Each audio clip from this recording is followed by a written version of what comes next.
Hey folks, I'm Tennessee Brando with the MeidasTouch Network. You know, we've talked a lot in the past about the both sides argument and how when it comes to hate and bigotry and prejudice, that there's not two sides to that.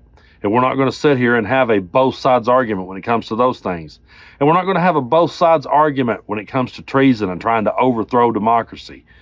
And one thing I can tell you is that it gets pretty tiresome constantly talking to people who wants to entertain those ideas, constantly talking to people who wants to entertain every conspiracy theory, and will build all these little small fires and direct you to take a look over here and take a look over there, anything they can do to distract you from the reality of what's going on.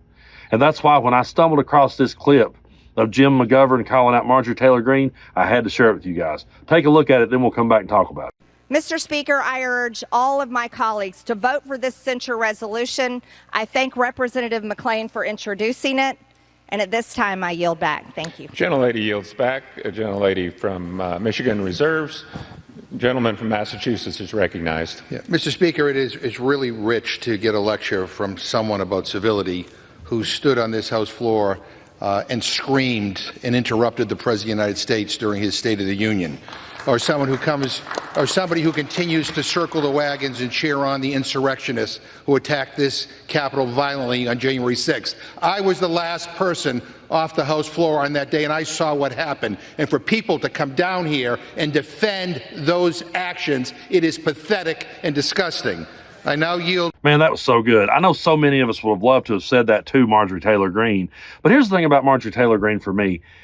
I can never take her seriously, no matter what it is she's saying. If she was sitting there saying Tennessee Brando is a good guy, I still couldn't take her serious because I would be in the back of my head going, well, thanks for the compliment, but you're the one that believes in Jewish space lasers. How can I take her seriously? She's the one that showed off nude pics of Hunter Biden. How am I supposed to take her seriously? And let's not forget that she's the one that endorsed legislation to ban pride flags. She called them Hate America flags. She also said the BLM flag represented a group who wants to erase our history and bring mass destruction to our country through communism. She said the Equality Act would destroy God's creation. She accused schools of promoting sex and normalizing homosexuality and transgender. She accused Pelosi and her gazpacho police of spying on Congress. And she calls the Democrats the party of pedophiles. And I will never forgive her for chasing the Parkland survivors and harassing them. So I could never take her seriously no matter what it is she's saying. There's no way in hell that I would ever take Marjorie Taylor Greene serious. And it's not just Marjorie Taylor Greene that we have to contend with. We also have folks like Vivek Ramaswamy, who is now parroting every talking point from the radical MAGA movement. Check out this clip from the debate where Vivek just comes out swinging and he says all the quiet parts right straight out loud. Take a look at this. Donald Trump attempted to take on. And if you want somebody who's going to speak truth to power, then vote for somebody who's going to speak the truth to you. Why am I the only person on the stage, at least, who can say that January 6th now does look like it was an inside job? That the government lied to us for 20 years about Saudi Arabia's involvement in 9/11? That the Great Replacement theory is not some grand right-wing conspiracy theory, but a basic statement of the Democratic Party's platform? That the 2020 election was indeed stolen by big tech, that the 2016 election, the one that Trump won for sure, was also one that was stolen from him by the national security establishment that actually put up the Trump-Russia collusion hoax that they knew was false.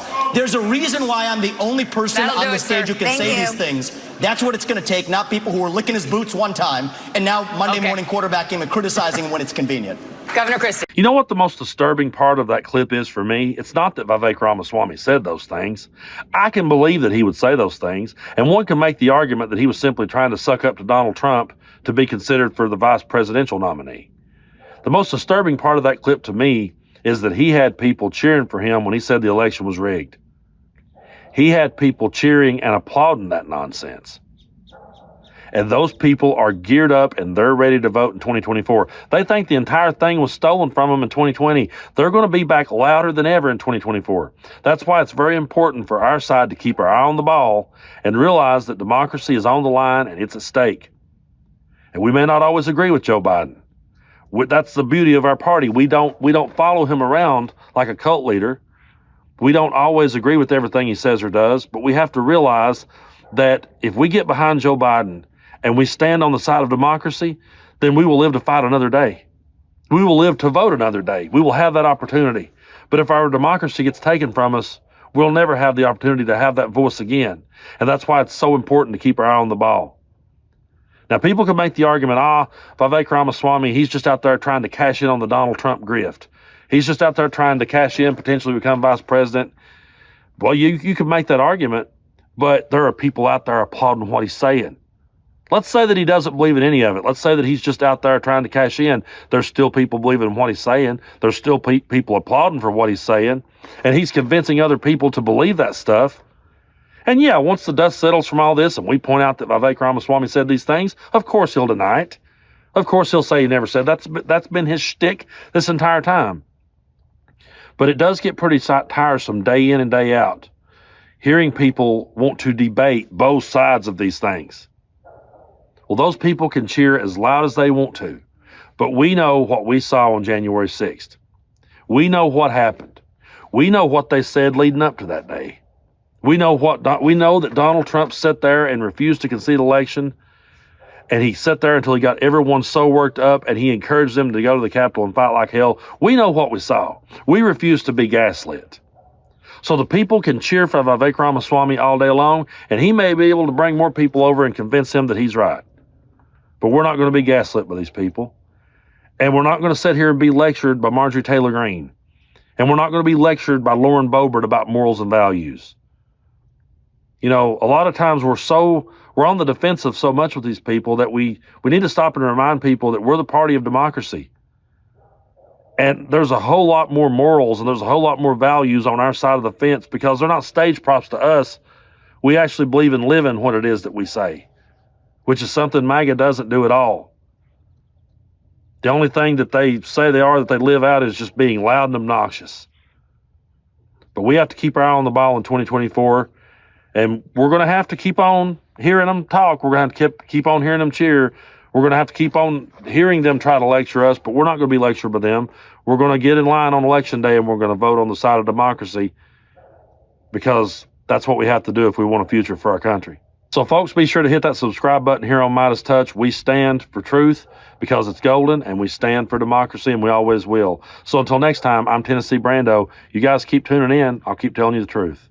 Hey, Meidas Mighty, love this report? Continue the conversation by following us on Instagram @MeidasTouch to keep up with the most important news of the day. What are you waiting for? Follow us now.